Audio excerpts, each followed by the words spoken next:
Aircraft that changed the course of World War II. What if aviation had not played a decisive role in the battles of World War II? How would the course of history have changed if these giant machines tearing through the skies had not begun to play such an important role in the battles? Today we'll talk about how airplanes, from fighters to strategic bombers, completely changed the course of the war and became the true heroes of the skies. These machines did more than just track the enemy. They determined the fate of battles in entire countries. With the help of aviation, military forces started operating not just on the front lines, but also on a strategic level, threatening key elements of the enemy's economy and military power. Aviation played a decisive role in the first ever aerial battle in history, the Battle of Britain. Summer of 1940. Germany, seeking to defeat Great Britain, launched an air campaign aimed at destroying the Royal Air Force and preparing for an invasion. The German Luftwaffe, armed with the best fighters of the time, began mass raids, trying to break through Britain's defense. But Britain refused to surrender, and at this moment, the small but incredibly maneuverable Spitfire and Hurricane fighters became the heroes of the skies. Thanks to Spitfire's speed and maneuverability, combined with the skill of British pilots, they were able to put up immense resistance against the German forces. In the Battle of Britain, the Allies lost about 500 planes, while the Germans lost over 1,700. This was a huge blow to the Nazis, not just militarily, but also morally. The victory of Britain in the aerial battle was made possible by these fighters and the pilots' expertise, despite Germany's total superiority in the number of aircraft. Soviet aviation in the form of the WWII and Japanese aviation with their Zero aircraft also played a key role.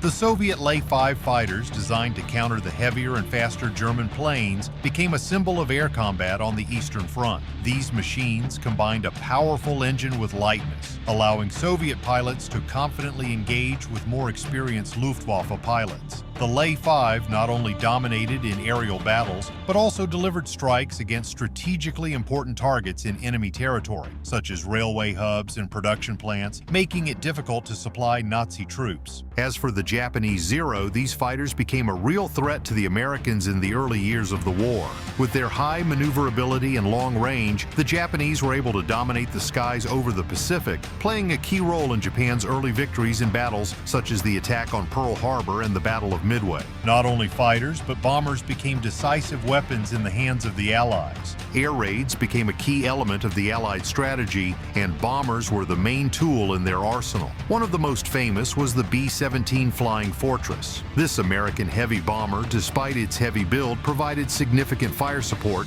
and could strike strategically important targets deep behind enemy lines. The B-17 became a symbol of American bomber aviation. Its first application in battle showed how important both daylight and nighttime bombing campaigns were to weaken the enemy's economy and destroy its military capabilities. In the UK, heavy bombers like the Lancaster and Halifax were also developed.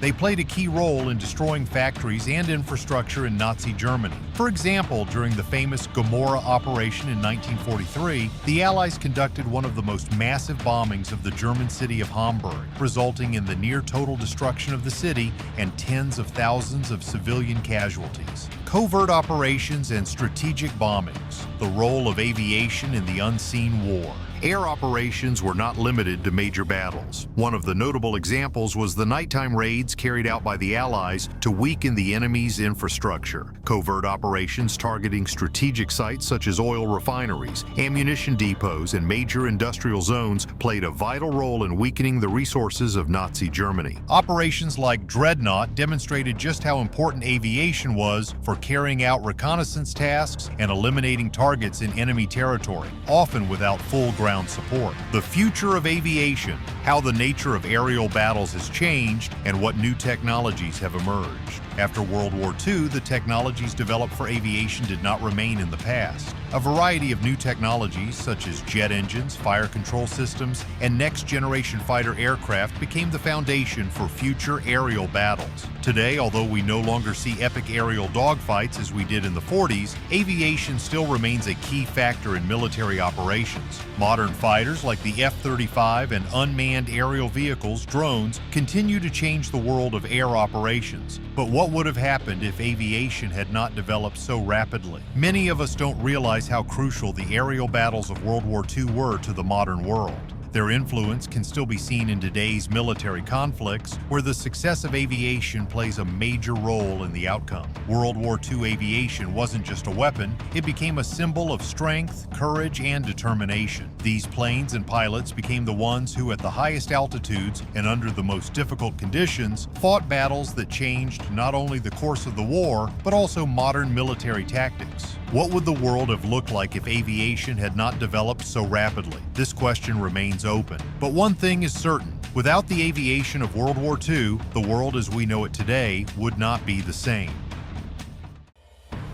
B-17 Flying Fortress, the legend of World War II. Imagine a massive bomber that not only fights in the skies but also determines the fate of entire nations. The B-17 Flying Fortress is not just an aircraft, but a true legend of World War II. It embodied the innovations of aviation at the time, and with its help, the Allies began to strike decisive blows against Nazi Germany. But what was behind this aircraft, and why was it called a flying fortress? Let's dive in. Initially, the B-17 was developed to carry out strategic bombings, meaning it had to be capable of delivering bombs over long distances, withstand enemy attacks, and return home. This was an ambitious task for the time. While designing this aircraft, engineers focused not only on its firepower, but also on its protection. This is why the B-17 was equipped with unique armor for that time, several machine guns that protected it from all sides, and a design that allowed the plane to survive after being hit by enemy fire. The first combat use of the B-17 occurred in 1941, and from the first sorties it demonstrated its effectiveness. Despite its heavy build, it rose to the top among other bombers, executing missions that seemed impossible. Unlike its counterparts, the B-17 was designed to work as part of large groups, which provided it protection from enemy fighters and helped it strike strategic targets deep behind enemy lines. But what task did the B-17 perform during World War II, and why did it become a symbol of bomber aviation? Its most important task was the destruction of Nazi Germany's infrastructure. Factories, rail hubs, ammunition depots, and strategically important bridges, all of these were attacked from the air. For this, the B-17 was equipped with a powerful bomb bay capable of carrying tens of thousands of pounds of bombs. These bombers, with their unique design, became not just weapons but carriers of war economies. One of the most famous operations involving the B-17 was Operation Gomorrah in 1943, when the Allies attacked the German city of Hamburg. This was one of the most destructive bombings, and the B-17 played a key role in it. The powerful bombs dropped from the aircraft destroyed not only residential buildings, but also factories that produced weapons for the German army. The result was a complete collapse of the city's infrastructure, with civilian casualties reaching tens of thousands. This was a direct blow to Germany's economy, significantly weakening it on the front. Additionally, the B-17 played a crucial role in strategic air warfare. By destroying vital military objects and disrupting supply routes, this aircraft effectively changed the course of the war. Early in its combat deployment, American pilots and crews began to understand that for victory, it wasn't enough to simply destroy enemy forces. The heart of the German military machine itself needed to be broken, and that's exactly what the B-17 did during its attacks. But what made the B-17 so effective, and why did this aircraft become a legend? One of the key factors was its ability to stay in action even after suffering heavy damage. Thanks to its strong construction and armor, the B-17 could continue fighting even with damaged engines and tail sections. On the front lines, where danger came not only from enemy aircraft, but also from anti-aircraft artillery, this feature made it virtually invulnerable to the enemy. B-17 pilots often reported that even after their planes were severely damaged, they were still able to return to base despite being bombarded with intense fire. Every flight of the B-17 was a real trial for the pilot and crew. Up to 10 people were aboard: pilots, gunners, radio operators, and mechanics. They all had to work together as a single mechanism.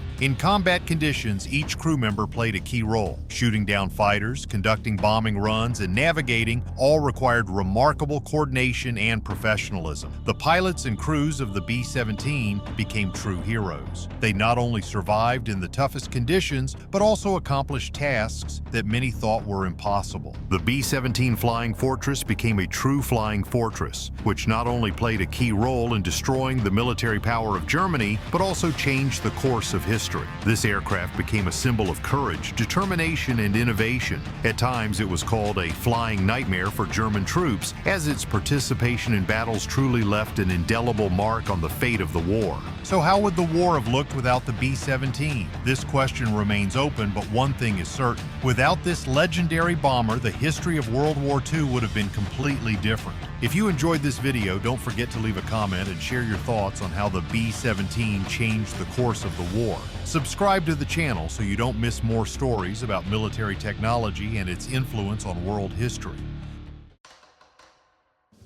France, summer 1941. The sky still seems safe for the Allies. Spitfires rule the air. But in a single moment, everything changes. A new silhouette appears on the horizon. A low, rumbling growl of an engine. A sudden attack. Allied fighters fall one by one. Pilots frantically radio back. The enemy has unleashed something new, something deadly. This was the arrival of the Focke-Wulf 190, Hitler's secret weapon. Before the FW-190 appeared, the British believed the Spitfire 5 to be the pinnacle of aerial engineering. But the debut of Germany's new fighter triggered one of the greatest crises in RAF history during World War II. The birth of the FW-190. By the late 1930s, the Luftwaffe faced serious challenges. Their main fighter, the Bf-109, was excellent in dogfights, but it had severe flaws. Narrow landing gear made takeoffs and landings hazardous. The Daimler-Benz engine demanded perfect maintenance conditions.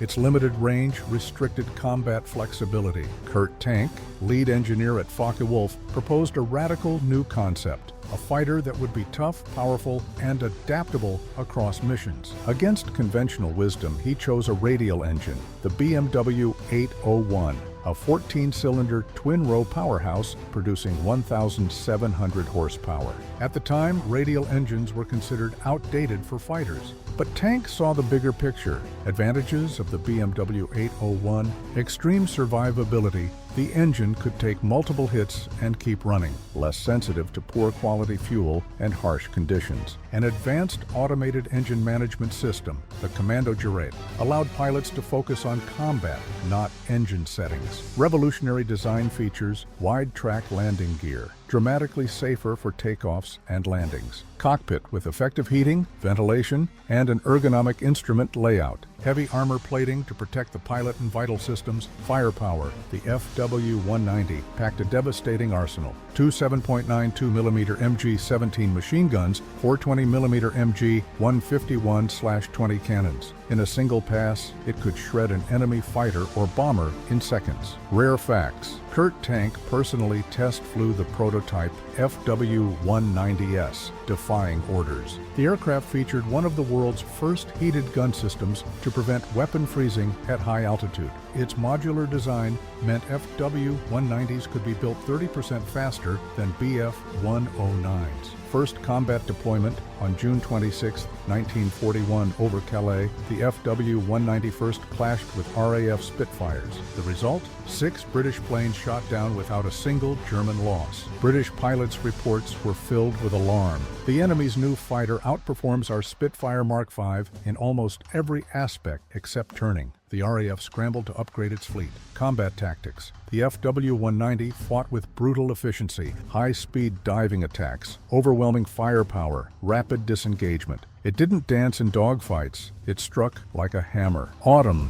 1942. Over the English Channel, tracers light up the sky. But the FW-190 moves like a ghost. Strike, kill, vanish. Combat roles. The FW-190 quickly evolved beyond a simple fighter, heavy bomber interceptor, ground attack specialist, convoy escort, naval air defense. At the Battle of Kursk in 1943, FW-190s in ground attack roles devastated Soviet armor and artillery using 30mm cannons, bombs, and anti-tank rockets. Comparisons with Allied fighters. When the Spitfire Mark IX and P-51 Mustang entered service, the air war became tougher, but the FW-190 still held critical advantages. Unmatched dive speed, over 700 kilometers per hour, 435 miles per hour. Superior pilot protection, armored cockpit and vital systems. Devastating firepower, capable of obliterating enemy aircraft aircraft in seconds. Allied bomber crews dreaded the FW-190's sudden high-speed slashing attacks. Rare and little-known facts. The FW-190 was the first German fighter tested to carry guided X-4 missiles, though never fully deployed. Some variants were equipped with massive 50mm cannons for anti-tank missions. Special desert modifications were developed for FW-190S deployed to Tunisia and Libya, including redesigned engine filters and cooling systems. The beginning of the end. By 1944, the FW-190's dominance began to fade. P-51 Mustangs seized the high-altitude advantage. Germany's supply lines and pilot training collapsed under Allied bombing. Advanced FW-190 variants like the D9 Dora arrived too late, produced in too few numbers. Yet even as the Third Reich crumbled, the FW-190 remained a deadly opponent. American ace John Gay once said, "I feared two things over Europe, flak and Focke-Wulfs." Conclusion. Today, the FW-190 stands as a testament to brilliant engineering and the tragic ambitions of a lost cause. And it leaves us with one final question. What if Germany had fully committed to the Focke-Wulf 190 back in 1939? Would the skies over Europe have been ruled by a different master? Tell us what you think. Leave your thoughts in the comments below. This video is intended solely for educational and documentary purposes and does not contain any ideological or political stance. Eastern Front 1944, a lone aircraft skims the treetops over a battlefield, engines snarling low.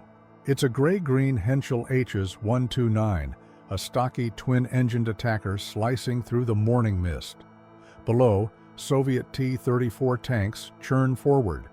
The German pilot grips the control stick tightly. He's practically encased in a steel bathtub of armor, peering through a narrow slit of bulletproof glass. He spots his prey, a column of tanks clanking amid the snow and mud. Lining up the lead tank in his gun sight, he braces as tracer fire streaks up to meet him. The HS-129 dives fearlessly. Thud, thud, thud. Its 30mm nose cannon barks, each shot making the whole plane shudder. On the third burst, the T-34 erupts in flames, a direct hit. But triumph is fleeting. Flak shells explode around the HS-129 and enemy machine guns riddle its wings. The pilot hauls back on the stick. This flying tank is tough, but it climbs like a stone. He skims out low, engine sputtering, limping back to base with barely a few meters between him and the treetops. It's another harrowing mission in a plane built to destroy tanks and to take punishment doing it. This was the life of an HS-129 pilot. This was the Luftwaffe's most underrated warplane, the flying can opener of the Eastern Front. When we think of World War II German aircraft, iconic names like the Stuka dive bomber or the Messerschmitt Bf-109 come to mind. The Heinkel HS-129 is rarely mentioned.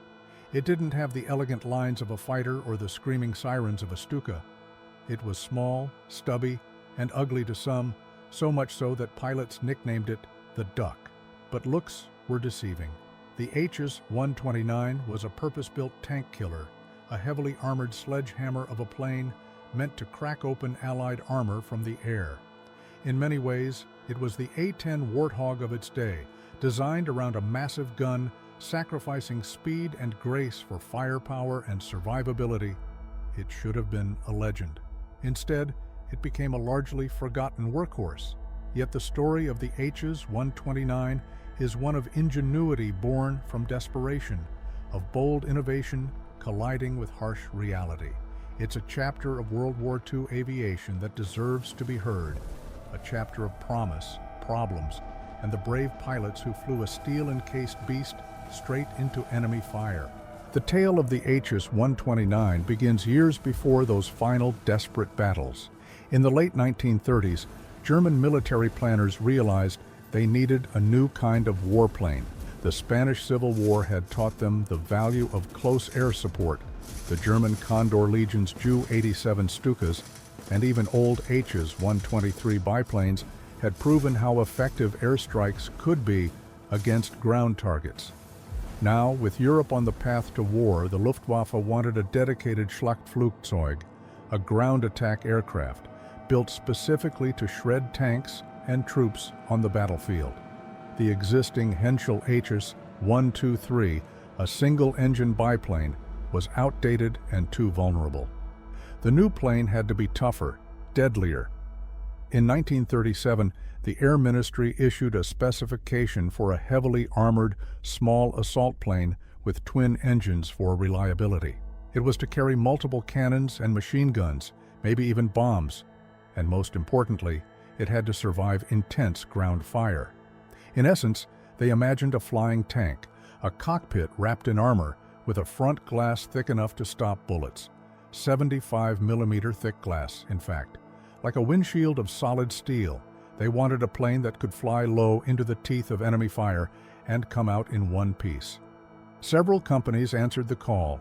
There were some truly wild designs on the drawing board.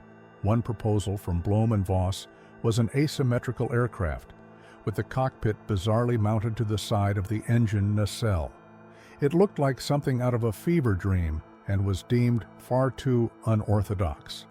Focke-Wulf submitted a more conventional design derived from their FW-189 reconnaissance plane, a sleek twin boomer, and Henschel, an industrial firm known more for locomotives and heavy machinery, and later famous for building the Tiger tanks, offered its own prototype.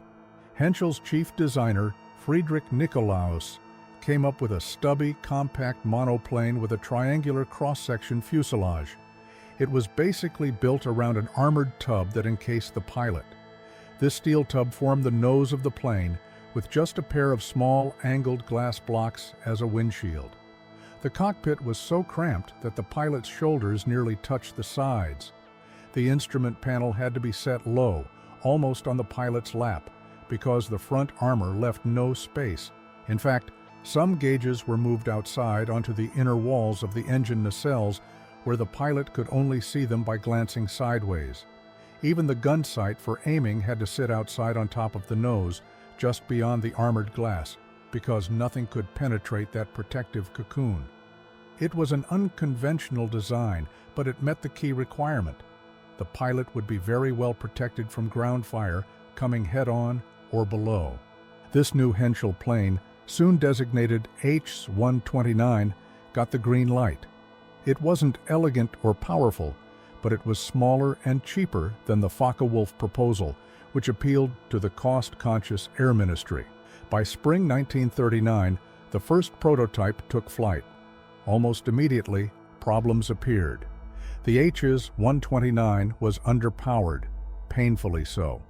The Air Ministry had insisted the design use low-power Argus as 410 engines, inverted V-12 engines that produced under 500 horsepower each, because they didn't want to divert more potent engines away from fighter production. The result was a twin-engine plane that shockingly had less total horsepower than a single Spitfire. With all that armor weight, the H-129 struggled in the sky. It could barely reach 400 kilometers per hour, around 250 miles per hour, at full throttle, slower than many single-engine planes. And as speed increased, the controls became heavy and unresponsive. The cockpit's tight layout forced the control stick to be very short, which gave the pilot little leverage. During test flights, pilots found that, in a dive, the aircraft was so hard to pull out that it felt like the controls had frozen. In fact, tragedy struck during one early test. In January 1940, an H-129 prototype went into a shallow dive, and the pilot could not pull up. The stick forces were too high. The stubby aircraft plowed straight into the ground. The test pilot never stood a chance. This incident sent a clear message. As it was, the H-129 was nearly unflyable at combat speeds. Luftwaffe evaluators were harshly critical. Some refused to accept the plane in its initial form. Visibility from the cockpit was atrocious too. The pilot could hardly see aside or behind, and even forward vision was through that mailbox slot of armored glass. Flying in formation was a nightmare. Getting two H-129s too close risked a mid-air collision simply because they couldn't see each other well. It was evident that serious changes were needed, or this flying tank concept would be stillborn. Henschel's engineers scrambled to improve the design. The solution to the power problem arrived from an ironic source: captured French engines. When Germany defeated France in 1940, they gained access to stocks of the Nomron 14M, a 14-cylinder radial engine built in France. These radials churned out around 700 horsepower each, a welcome boost over the feeble Argus engines. By early 1941, Henschel had fitted the H's 129 with the French engines, and the improvement was immediate. The new H's 129B series had enough power to carry its weapons and armor without being a total slug. It was still no racehorse, but at least it could stay aloft with a full load of guns, ammo, and bombs. The Luftwaffe pilots who re-evaluated it noted the better, if still not stellar, handling. The heavy stick forces were reduced a bit, though not eliminated. Visibility was still poor and always would be. The armor that kept you safe also kept you blind. But despite its flaws, this armored duck of an aircraft was now ready for war. In April 1942, the H's 129 officially entered service in frontline squadrons. The timing was critical. By 1942, on the Eastern Front, German forces were encountering swarms of Soviet tanks, far more than they ever expected. In 1941's Operation Barbarossa, the Germans had been shocked to find that the Red Army fielded not 10,000 tanks, as their intelligence had estimated, but over 20,000. And newer, tougher models were arriving, like the T-34 with its thick, sloped armor, and the KV heavy tanks. The German army needed every tool available to stem this armored tide. Enter the H's 129. Here, at last, was a purpose-built tank buster to supplement the aging Stukas in the close support role. The H's 129's debut in combat came in the late spring of 1942, supporting German operations in the Crimea. Flying low over the Black Sea steppe, H-129 pilots swooped in against Soviet tank columns and artillery positions. Their standard armament at that time was modest by later standards: two 20mm cannon and two rifle-caliber machine guns in the nose, plus small bombs under the belly. This could shred trucks, gun emplacements, and light tanks, but struggled against a robust T-34 unless they hit it from a favorable angle. Still, early reports were cautiously optimistic.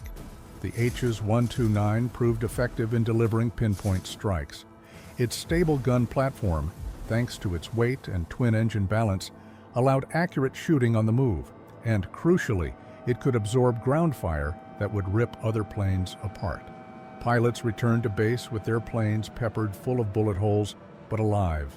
The armor plate and that thick windshield did their job. Shrapnel and machine gun rounds simply bounced off the H's 129's nose like pebbles off a tortoise shell.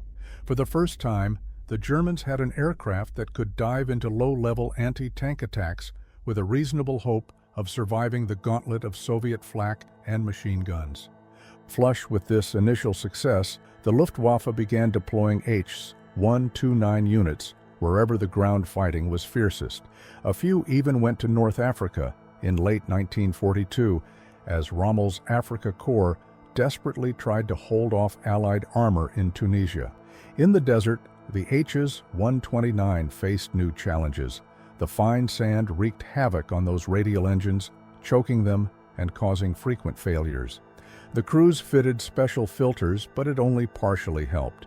Allied air superiority was growing too. Slow, low-flying H's 129s were easy prey for roaming British Spitfires and American P-40s once spotted.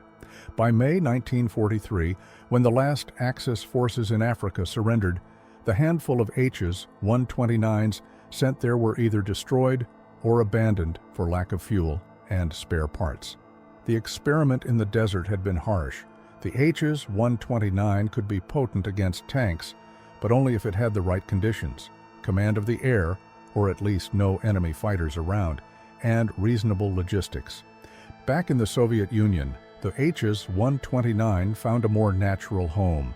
There, in the wide battlefields of the Eastern Front, it could fly treetop-level attack runs against Soviet armored spearheads. As 1943 dawned, the Eastern Front saw titanic clashes of armor, and the HS-129 squadrons were thrown into the fray. In July 1943, the Battle of Kursk unleashed the largest tank battle in history. Hundreds upon hundreds of Soviet and German tanks dueled across the plains. The Luftwaffe sent waves of ground attack planes to support their troops. H-129s joined the action, stalking Russian tanks from above. On paper, this should have been the H's-129's moment to shine, a target-rich environment of enemy armor, and indeed they claimed some successes. German reports from those battles speak of dozens of Soviet tanks knocked out by air attack. But the cold truth was that the H's-129s were too few in number to change the battle's outcome. There were maybe a few dozen operational H's-129s at Kursk versus thousands of Soviet tanks. On one critical day of the offensive, German ground attack aircraft flew over 1,000 sorties. Of those, only a small fraction, perhaps 50 or so, were by H's-129s. Even when they destroyed a tank here and there, it was a drop in the bucket compared to the Red Army's reserves, and the environment was unforgiving.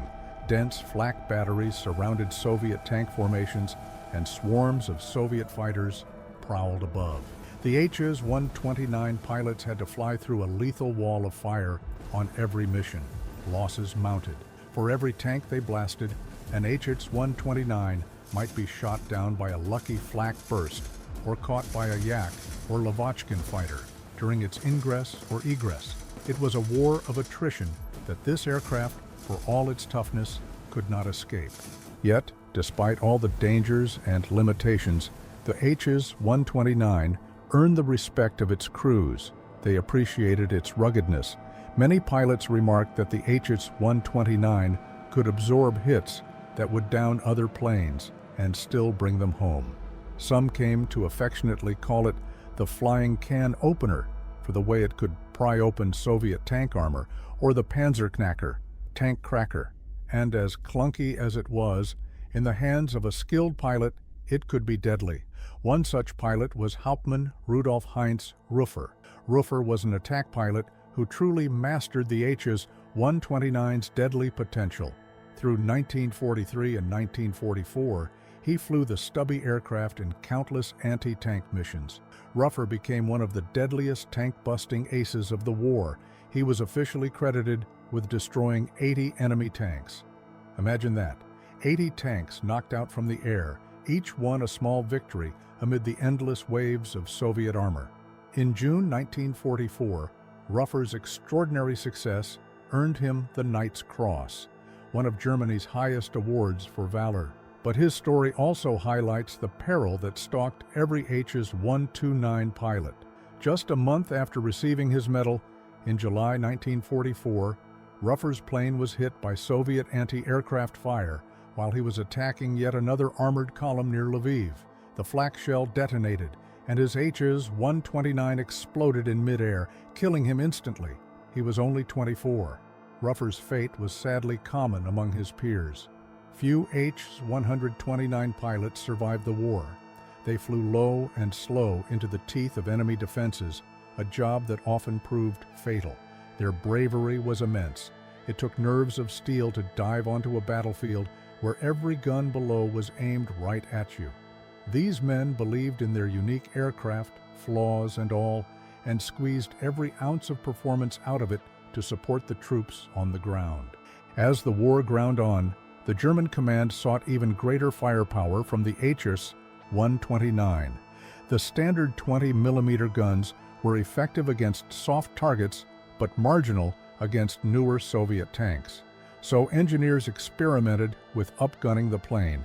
They hung a 30mm Mk-101 cannon in a belly pod, a single-shot hard-hitting gun that could punch through about 25mm of armor at a good angle. With tungsten-cored ammo, that meant if an H's-129 pilot could dive on the thinner top armor of a T-34 or aim at its engine deck, he had a fair chance of brewing it up. This upgrade proved useful, and many Hs-129s carried the 30mm cannon pod, especially the B-2 models. But even that wasn't enough when Soviet heavy tanks like the formidable IS-2 appeared. Thus came the most audacious version of the Hs-129, the B-3 variant, essentially a flying artillery piece. It was fitted with a 7.5-centimeter Bordkanone, 75mm anti-tank cannon, the same caliber as the standard German Pak-40 field gun. This was one of the largest guns ever successfully fired from an aircraft at the time. To mount it, Heinkel engineers took a modified Pak-40 gun with a hydraulic recoil dampener and an auto-loader and slung it in a huge pod under the fuselage. The barrel jutted well past the plane's nose, looking like a giant spear. The setup held 12 rounds in a magazine, which could reload automatically. The pilot just had to line up a tank in his sight, press a button, and boom! The recoil was so massive that in testing, each shot jolted the plane violently. Pilots joked that firing the 75mm felt like getting hit by a train from underneath. In fact, if the Hs-129 wasn't almost perfectly straight and level, the force of firing could send it tumbling. A burst from the 75mm would often cause the aircraft to dip or even momentarily stall. Needless to say, it took a very steady hand and perhaps a dose of insanity to aim this monster in combat. The B-3 with its flying howitzer could, in theory, kill any tank in the world with a single hit. Even the thickest armor would yield to a 75mm shell slamming down from above. A handful of these super cannon Hs-129s were deployed in mid to late 1944.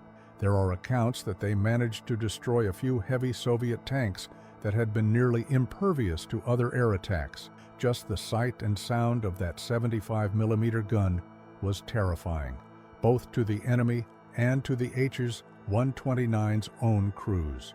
But this ultimate tank buster came far too late and in too few numbers to change the tide. Only about 25 of the 75mm armed Hs-129s were built, and they proved cumbersome and difficult to use. The added weight made the already sluggish Hs-129 even slower and harder to handle. In combat, they were often more vulnerable due to the weight and recoil issues, and most were lost or grounded before they could make any significant mark. By the autumn of 1944, the writing was on the wall for Germany. Fuel was scarce, Allied fighters roamed at will, and on the Eastern Front, the Soviets had achieved air superiority in many sectors. Hs-129 units continued to fight ferociously, moving from one embattled sector to another, trying to blunt Soviet armored thrusts. They saw action in the defense of Romania and Poland as the Red Army advanced. In a twist of fate, the nation of Romania, which had been Germany's ally and operated a squadron of Hs-129s themselves, switched sides in August 1944 to join the Allies. For a brief period, Romanian pilots actually flew the Hs-129 against German forces in the chaotic battles that followed, one of the only times in history a Nazi Germany warplane was used by a former ally to attack German troops. It was an ironic postscript to the Hs-129's career, built to protect Axis troops from Soviet tanks, and ending up turned against the Nazis in the end. As 1945 arrived, only a handful of Hs-129s were still operational. Production had ceased in late 1944, with around 865 aircraft built in total from start to finish, a small number compared to, say, the 36,000 Il-2 Sturmovik attack planes built by the Soviets. The few Hs-129s left were fighting an impossible battle, flying in a dark sky swarming with enemy fighters and flak, trying to slow an avalanche of Soviet armor rolling towards Berlin. In those final months, many of the remaining Hs-129s succumbed to mechanical breakdowns. There were no spare parts or fuel to keep them going. Ground crews cannibalized whatever they could to patch a few together. Some planes were simply destroyed by their own crews to prevent capture or abandoned on remote airfields as the units retreated. By war's end in May 1945, the Heinkel HS-129 had effectively vanished from the skies. In the aftermath of World War II, unlike the Messerschmitts or Focke-Wulfs, the HS-129 did not earn a prominent place in history books. It was a plane that arrived too late, in too small numbers, and under too dire conditions to truly show what it might have achieved. Allied forces did examine a few captured HS-129s. One or two were shipped to the United States for testing, but none were preserved in museums. Over time, every last HS-129 airframe was scrapped or lost to the elements. Today, not a single complete HS-129 survives. Only photographs, a few relics, and stories like those of Rudolf Heinz Ruffer remain to attest to its existence. It truly became a forgotten warrior. Yet, in retrospect, the HS-129 has earned a measure of respect among historians and aviation enthusiasts. It was, after all, the world's first mass-produced dedicated anti-tank aircraft. In concept, it was ahead of its time. The idea of a flying gun with heavy armor protecting the pilot would reappear decades later in modern planes like the American A-10 Thunderbolt II. The HS-129 story is a fascinating study in trade-offs: armor versus agility, firepower versus flight performance. It demonstrated how difficult it was to build an aircraft that could survive in the hellish low-altitude environment of modern mechanized warfare. It also highlighted the bravery of those who flew in such environments. The plane itself was underrated, often dismissed as a footnote, but it gave the German army a tool it desperately needed, even if only in limited capacity. Pilots like Ruffer showed that, with skill and courage, the HS-129 could exact a heavy price on the enemy. In the final tally, the Heinkel HS-129 did not win the war for Germany. It couldn't. By the time it was fully fielded, Germany was already on the strategic defensive, overwhelmed by the sheer industrial might of the Allies and the Red Army's numbers. But the HS-129 fought hard in its niche. It saved the lives of countless German soldiers by knocking out enemy tanks that would have otherwise overrun positions. It gave tank crews on the other side nightmares, knowing that somewhere above, beyond the clouds of flak, a silent hunter might be diving at them with cannons blazing. And for the men who flew it, it was a dependable, if unglamorous comrade, a tough metal guardian that often brought them back home against the odds. In that sense, the HS-129 earned its place as a remarkable aircraft of World War II, not for dazzling air combat or record-breaking feats, but for embodying the gritty, unyielding struggle on the Eastern Front. It was truly a flying tank in spirit, relentless, resilient, and unbowed until it could fight no more. The Heinkel HS-129 may be the most underrated aircraft of World War II. It wasn't a superstar of the Luftwaffe, but it was a steadfast warrior built for a task no other aircraft at the time could do quite as well, ripping open the armored heart of the enemy on the ground. In its short, ferocious career, it left a legacy of innovation under fire and courage against all odds. This video is presented for educational and documentary purposes, a tribute to history, with no ideology or propaganda. Let the story of the HS-129 stand as a testament to the ingenuity and bravery found even in the darkest chapters of war. Why the Me-262 didn't change the course of World War II. It was meant to be a revolution, a weapon of vengeance, a symbol of Nazi engineering superiority. The Me-262, the world's first operational jet fighter, it could fly at 540 miles per hour, faster than anything the Allies had, fast enough to shred a B-17 before it dropped a single bomb. It appeared dash, but changed nothing. By 1944, Germany was losing the skies. Hundreds of Allied bombers scorched its cities by day and by night. The Luftwaffe, exhausted. Pilots, dead or training teenagers. Fuel, gone. And the front, closing in on Berlin. And then, in July 1944, on an airstrip in Lechfeld, a machine took off. A jet fighter that could have turned everything around. The Me-262A1A, Schwalbe, the Swallow. The project had started back in 1938 under the direction of Willy Messerschmitt.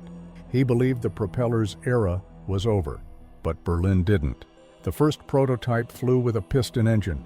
Jet engines, the Jumo 004, arrived later and brought a storm of problems.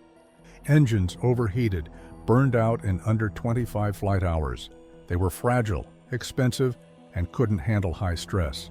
Push them too hard, and they exploded. Still, the Me-262 flew, faster than any Mustang, armed with 430mm Mk-108 cannons. One burst, and a heavy bomber vanished in midair. But then, Hitler. He wanted a bomber. He didn't want a fighter. Still obsessed with blitzkrieg, he ordered the Me-262 to carry bombs, to strike tanks and troops.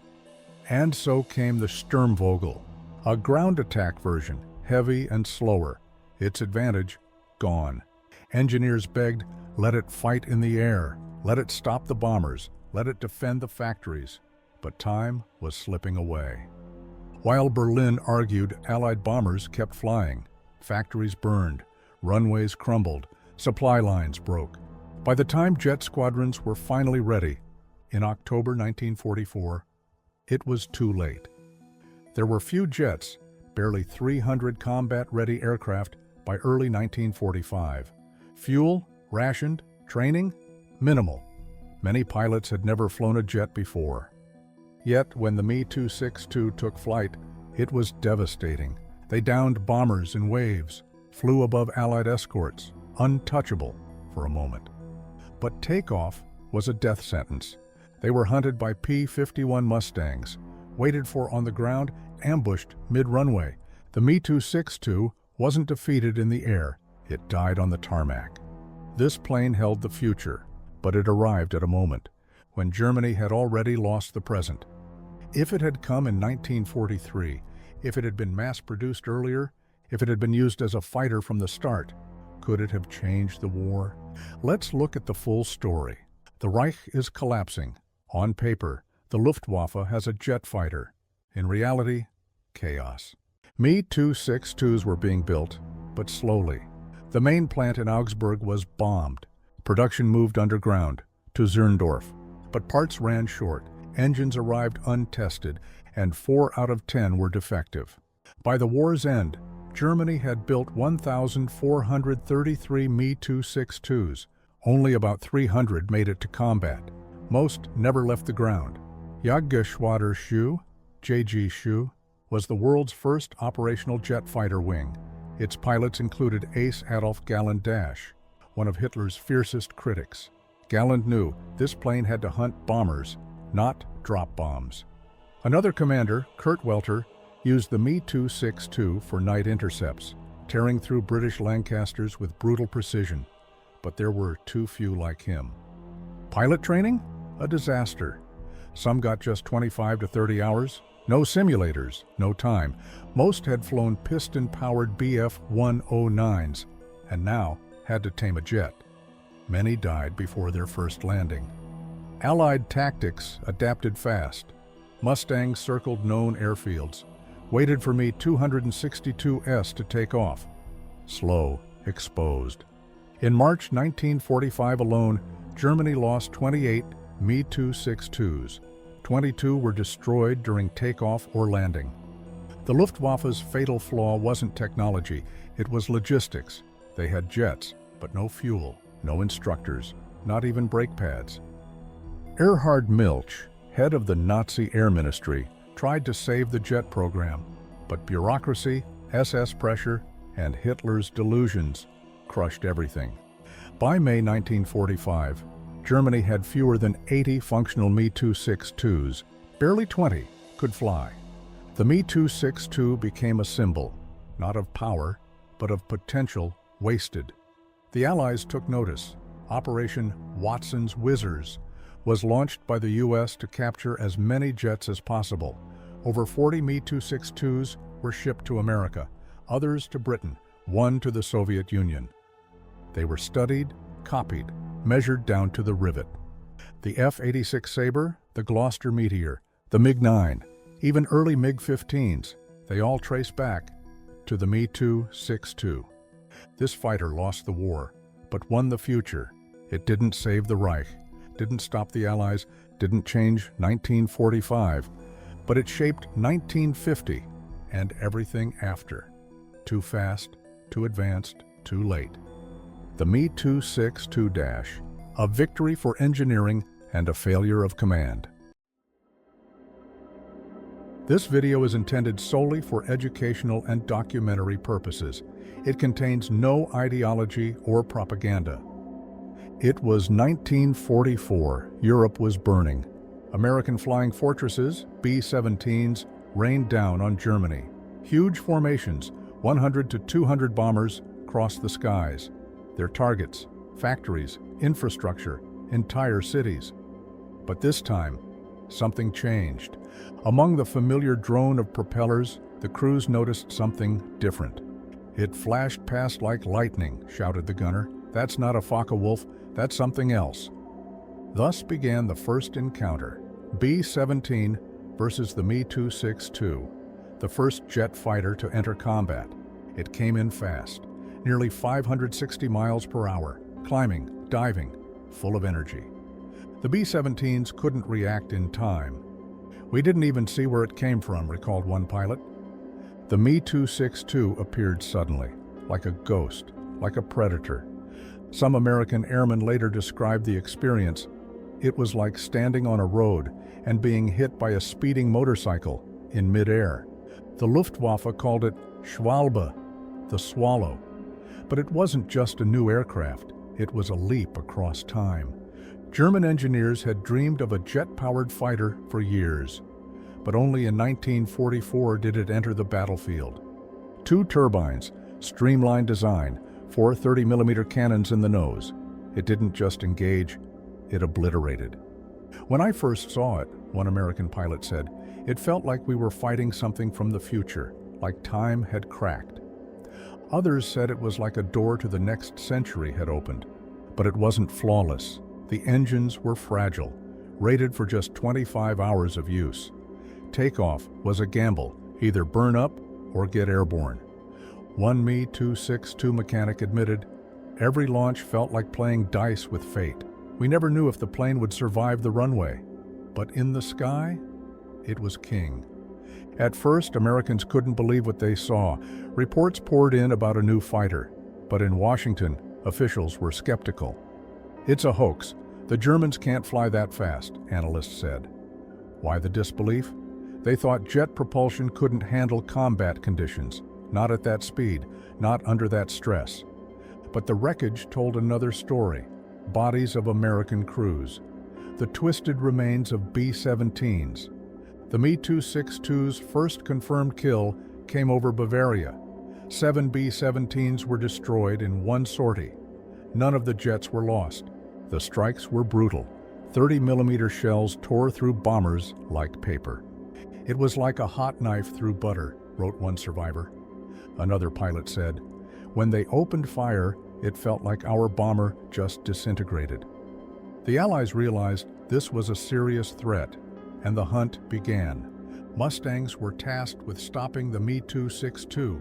Catch it, kill it, especially on the ground. Pilots memorized photos, diagrams, patrol routes. "If you see 2 smoke trails, that's him," instructors warned. But catching the Me-262 was no easy task. It would take off and vanish. Sometimes it didn't engage at all, just flew by, watched, and disappeared. The psychological toll was immense. "We feared it more than the Messerschmitt 109s, one American flyer confessed. It would appear on the horizon, and panic would set in. Is he attacking? Just observing? A trap? This wasn't just a dogfight. It was a clash of eras, propeller-driven past versus jet-powered future, and no one knew who would win. What would you feel, looking at that machine in your sights, knowing you couldn't outrun it? You're manning the gun, the sun's ahead, and suddenly, a dot in the sky. It grows. You realize it's him. He's coming straight for you. All you can do is fire and hope. Hope that this time he misses. The next day, the skies over Germany roared again, but this time, not from piston engines. The Me-262s were hunting. More squadrons received the jet. New shapes filled the Luftwaffe's ranks. Allied pilots watching from below said they looked like something out of another world. Higher, faster. One strike, then gone. But superiority had its weaknesses. The Me-262 was powerful, but fragile during takeoff and landing. In those moments, it was just a heavy, clumsy plane. The Allies saw the opportunity. Mustangs no longer hunted in the sky, but waited near the ground. Airfield raids, runway bombings, ambushes during landing. One Mustang pilot remembered, "We'd circle above the base. Wait."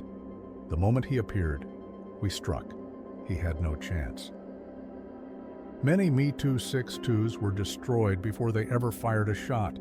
The Luftwaffe tried to defend airfields with flak, but Allied air dominance rendered them ineffective. Now, think of the men inside those jets.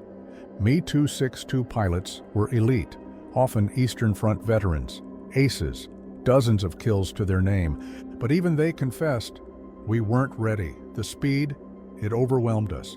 Our eyes saw, but the brain couldn't keep up." One wrote in his diary, "I took off, spotted a B-17, aimed, and then a Mustang blindsided me. Flames, impact, I ejected." The Me-262 had one advantage, choosing the time of battle. But war rarely offers that luxury. Add to that, technical problems. The Jumo 004 engines were temperamental, prone to overheating, breakdowns, and rapid wear. Mechanics worked day and night just to squeeze out one more sortie. And still, every time a Me-262 took to the skies, Allied crews braced. They knew a single jet could down 5 bombers in one flight. Its firepower was catastrophic. Even the armor of the B-17 felt like paper. Allied command shifted tactics. Escort formations were changed, flight paths rerouted. Analysts worked late into the night, trying to predict where the Me-262 would strike next. But by then, it was too late. The Me-262 had arrived too late. Had it emerged in 1943, perhaps the skies over Europe would have been different. But in 1945, time was running out. Germany was retreating. Factories bombed day and night. Fuel was scarce. Experienced pilots even scarcer. Sometimes teenage cadets flew the jets. No training, no chance. They were shot down within minutes. Those who survived wrote, "We fought with the future, using yesterday's tools." The Me-262 became a symbol of lost opportunity. It was real, it was fast, it was deadly, but it was too late. And yet, it left a mark. American and British engineers examined the captured jets in detail. Every bolt, every turbine, every aerodynamic curve. By the 1950s, the next generation of jet fighters was airborne. Not over the Rhine, but over Korea.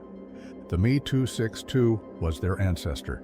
And for those who saw it in 1944, it remained a ghost of the future, a machine that burst from the clouds and vanished. This video is intended solely for educational and documentary purposes. It contains no ideology or propaganda. This wasn't just a dogfight. It was a clash of speed, of technology, and the sheer will to win. Messerschmitt Bf-109 versus P-51 Mustang. Two icons of war, two wings of history that still battle for the title of the greatest. 1944. Europe trembles under the roar of engines. Above, a brutal hunt, ruthless, deadly.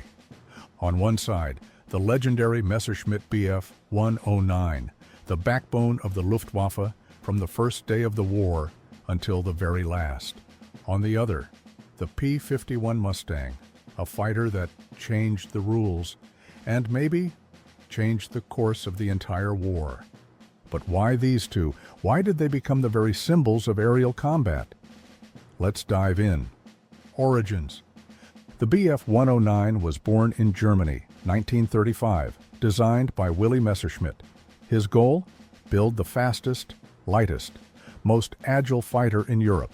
Speed, agility, minimal weight, maximum firepower. It became the first mass-produced fighter with a fully enclosed cockpit, retractable landing gear, and an all-metal airframe. At the start of the war, it ruled the skies. It was feared. But by 1943, the tides were shifting. On the horizon appeared the Mustang. The P-51 Mustang was born out of crisis. America needed a long-range escort fighter, a plane to protect bombers all the way to Germany and back. The first version, mediocre. But everything changed when they bolted a British Rolls-Royce Merlin engine under the hood. And then everything changed. Technical comparison. Let's compare. Bf-109 G6, the backbone in 1944. Top speed, 640 kilometers per hour. Ceiling, 12,000 meters. Range, 850 kilometers. Armament, 1 XMG-151 cannon, 20 millimeters. 2 XMG-131 machine guns, 13 millimeter. Light, compact, and lethal. Now the Mustang P-51D, top speed 703 kilometers per hour. Ceiling 12,800 meters. Range 2,755 kilometers, more than 3 times greater. Armament 6x Browning .50 caliber machine guns. The Mustang wasn't just a fighter, it was an escort, a shield, a long-reaching sword for the Allies. And its range became the Luftwaffe's nightmare. Now, American bombers could strike Berlin and return home. Psychology of combat. Picture it. Spring, 1944. Altitude, 8,000 meters. Gray haze. The only sound, the thunder of engines. A formation of P-51s escorting 100 flying fortresses. B-17s lumbering toward Berlin. They were waiting. In the clouds. Shadows. Bf-109S climbing to intercept. For a German pilot, the mission was simple. Break the formation. Kill the bombers. But now, there were Mustangs. For the American pilot, the mission was crystal clear. If he let a Bf-109 get close, dozens of men would die. And so, the duel began. Who had the edge? In vertical dives. Advantage, Messerschmitt. Faster, nimble in the dive. In sustained high-speed turns, advantage, Mustang. Its laminar flow wing gave it the edge. Bf-109 accelerated quicker, but the Mustang conserved energy better over time. And one more thing, the Mustang forgave mistakes. The Bf-109 did not. Its narrow landing gear made takeoffs and landings dangerous. Miss your line on landing? You crash. The Mustang? Stable, forgiving. It could take damage and still fly home, even with half a wing shot off. Tactics. German aces knew head-on fights with Mustangs often meant death. Their tactic? Dive from above. Fire a quick burst. Climb away. The Americans countered with maneuver warfare, loose formations, pair work, circle in, flank.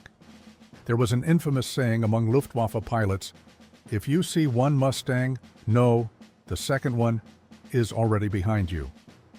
The Mustang did the impossible. It gave bombers full protection over Germany, from France all the way to Berlin. Losses. Luftwaffe records from 1944 say it plainly. Interceptions of strategic bombers are impossible without catastrophic losses. In March 1944 alone, Germany lost over 400 fighters, a third in battles with Mustangs. U.S. records confirm it. With Mustangs in the air, B-17 losses dropped by half. But it wasn't easy for the P-51. Every fight was a risk. Every dive could be a one-way ticket. Mustang pilot James Goodson wrote, "You break through the clouds and spot a silver speck with a black cross, and you know, it's him or you. No third option." Life in the cockpit. Inside the Mustang, silence. Except for the wind, the vibration, and the radio. A voice cracks through. Contact, 2 o'clock, altitude 7,000, they're moving in. The pilot squints ahead. Tiny dots shimmer in the distance. 3, 4, 6. It's them, Messerschmitts. Up here, oxygen is thin, temperature -20. Frost crawls over the canopy. His fingers ache from the cold, yet they grip the trigger. Everything will be decided in the next few seconds. First pass. A Bf-109 dives from the sun, a burst of tracers, rips past. The Mustang snaps into a dive. A brutal turn, 6 Gs crush the pilot into his seat. He knows, if the Messerschmitt gets on his tail, it's over. A split-second roll. And now the P-51 climbs, right into the German 6. The deadly dance begins. Heart pounding, chest on fire, oxygen mask biting into his face, eyes burning, but look away. You die. Deadly mistakes. The Bf-109 has a narrow propeller. Up high, it loses thrust. RPMs drop. The Mustang, with that Merlin engine, holds its power, even at 25,000 feet, and that is the deciding factor. Up here, at 7,000 or 8,000 meters, the P-51 rules. Bf-109 pilots forced into steep dives, hoping to escape. If they made it, they lived. If not, flash, flame, earth, not everyone made it. Luftwaffe ace Gerhard Barkhorn recalled, "You see the tracers reaching for you, and you know, either spiral down, now, or this becomes your aluminum coffin." Fear and respect. P-51 pilots respected the Bf-109 and feared it. One mistake, one wrong move, and the Messerschmitt's MG-151 cannon could rip the Mustang apart. The Mustang's .50 calibers laid down walls of fire, but one 20mm shell from the 109 could turn a plane into a fireball. You could be the best shooter, a master of turns, but miss a dive from above, it's over. Many pilots only saw the flash, nothing more. Who was more dangerous? At low altitudes, the Bf-109 had a chance, especially in tight dogfights. But at high altitude, the Mustang dominated, and the truth? The Bf-109 was defending. The Mustang was hunting. Psychologically, that changed everything. Would you rather scramble, knowing every takeoff might be your last, or fly as the hunter, owning the sky, dictating the rules? The last days. By spring 1945, the Luftwaffe was a shadow of itself. Bf-109s took off. To die. Waiting for them? Constant Mustang patrols. Every flight? No guarantees, no return. German pilot Rudolf Rupp remembered. It was a hunt. But we were no longer the hunters. Luftwaffe reports said it bluntly. Takeoff impossible. Airfield under fire. Losses critical. No fuel, no parts, no experienced men left. And the Mustang? Flew, patrolled, destroyed. The numbers. From 1944 to 1945, Mustangs shot down over 4,950 Luftwaffe aircraft. Losses? 2,518 Mustangs. But every Mustang lost meant dozens of bombers made it home. That's the difference. The Bf-109 stayed deadly until the last day of the war, but numbers and time were against it. The question. Imagine, would you strap into that cockpit, knowing the enemy held the numbers, the technology, the sky itself? Or would you be the hunter, ruling the air, knowing you fly us, with the power of the skies behind you? Legacy. Today, both of these planes still fly at air shows, preserved, honored. Every person who watches as a P-51 roars into the sky and a Bf-109 rises to meet it feels the chill. They aren't just machines. They are history, a story of speed, of fire, of courage, in the sky. they meet again. But now, no bullets, no fear, only memory. And may they never meet any other way ever again.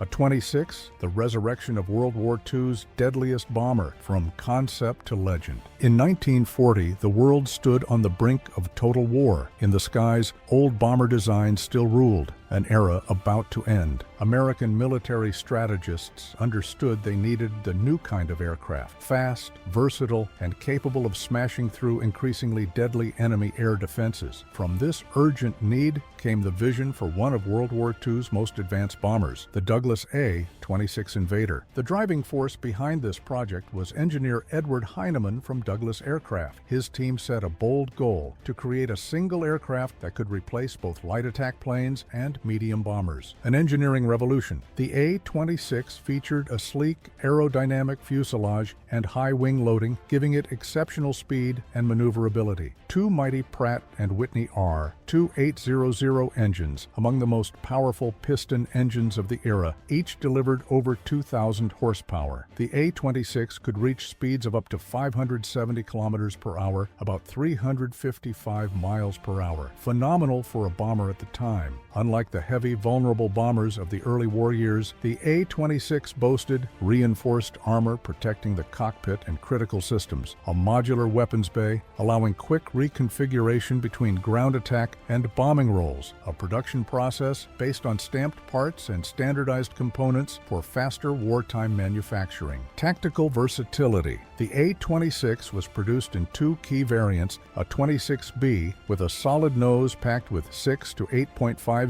caliber Browning machine guns, optimized for ground attack, a 26C with a glazed nose and Norden bomb sight for precision bombing. This dual-role flexibility made the Invader nearly perfect for a wide range of missions, from wiping out air defenses to destroying enemy armor. Unmatched survivability. The A-26 was built to come home even after heavy damage. Reinforced structures, redundant fuel systems, and armored crew compartments gave it remarkable battlefield endurance, one famous account. In December 1944, a 416th Bomb Group A-26 took flak hits in both engines over Germany, yet the pilot managed to limp back to base, saving the entire crew. Pilots called the A-26 the flying tank. Firepower and payload. The A-26 could carry up to 2,700 kilograms, 6,000 pounds, of bombs internally, plus additional loads on external hardpoints. It was armed with HVAR rockets for destroying hardened targets, massive wing-mounted gun batteries, one of the few bombers capable of precision, low-level strikes. First combat missions. The A-26 made its combat debut over France in 1944, tasked with supporting ground forces by attacking bridges, fortifications, and troop concentrations. Early combat reports were ecstatic. For the first time in the war, we have a plane that can strike like a fighter, bomb like a heavy, and get out alive. Compared to its peers, the B-25, Mitchell was tough but aging.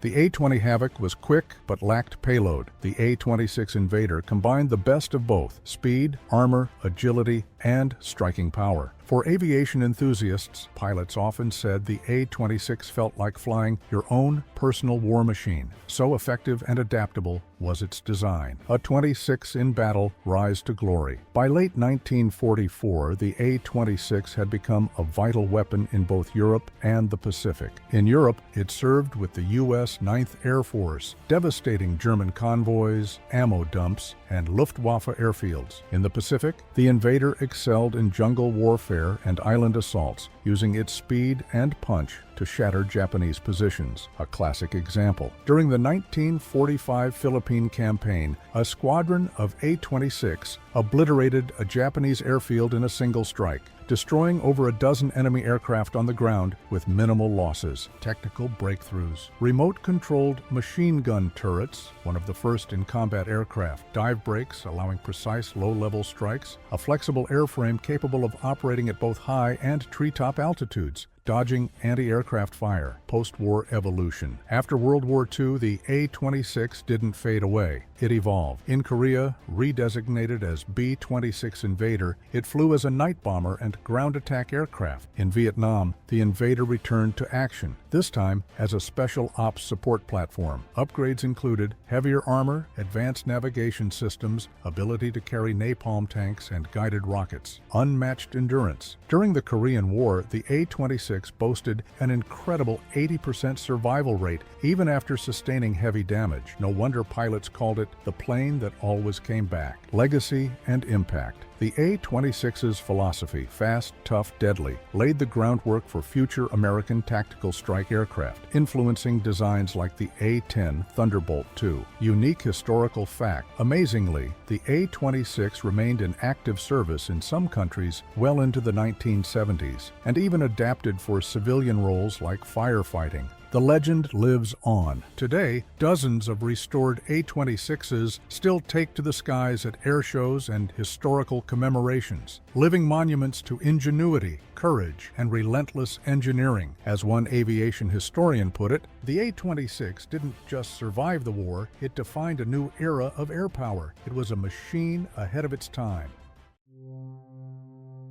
Why the Tu-2 became one of World War II's most fearsome bombers. It was born in captivity, but became a weapon of victory. In 1937, Soviet aircraft designer Andrei Tupolev was imprisoned in a secret research facility, accused of treason, labeled an enemy of the people. But behind bars, surrounded by other brilliant minds under arrest, Tupolev began work on a bomber codenamed Aircraft 103. That project would later become the Tu-2, one of the deadliest frontline bombers of World War II. What made it so unique? First, speed. Thanks to two powerful Shvetsov AH-82 radial engines and a streamlined fuselage, the Tu-2 could fly at over 540 kilometers per hour, faster than many early war fighters. One prototype even outpaced its escorting Yak-1 fighters, confusing Soviet Air Command. Second, payload. The Tu-2 carried up to 3,000 kilograms of bombs, nearly twice the load of its main rival, the P-2. Bombs could be stored internally and externally, allowing for versatile mission configurations. Its tactical flexibility was stunning. It could strike enemy armor columns, rail hubs, and airfields, then escape before the flak guns could zero in. German reports labeled the Tu-2 particularly dangerous due to its high speed and maneuverability, especially in dive attacks. From a captured Luftwaffe report, twin-engine attackers maneuver like fighters, gunfire ineffective, interception nearly impossible. Despite wartime constraints, the Tu-2 was surprisingly easy to mass produce.